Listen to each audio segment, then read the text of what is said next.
Kiukweli kwa manispaa ya Kigoma Ujiji katika swala la migogoro au hali ya migogoro inayoongoza sana ni ile ya ardhi.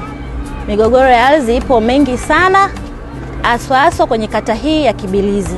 Na sisi kama ma-CDO wa dawati ya msaada wa kisheria tunajitahidi kadri ya uwezo wetu usiku na mchana kupambana ili kuondoa ili changamoto ya migogoro katika manispaa ya Kigoma Ujiji. Tupo kwa ajili ya wananchi na dawati ya msaada wa kisheria Mama Samia lipo kwa ajili ya wananchi, na dawati hili litambulike kwamba linatoa huduma bure kabisa. Mwananchi hatozwi hata senti moja, ni bure kabisa. Kwa sababu lengo la dawati hili ni kuwanyanyua wale wanyonge ambao wanakuwa wanakandamizwa kwenye swala zima la haki zao. Wananyimwa haki zao labda kutokana na kiwango, labda mtu anakuwa na uwezo wa hali ya juu lakini yule mwingine anakuwa na uwezo wa hali ya chini, kwa hiyo wanakuwa wanawaonea.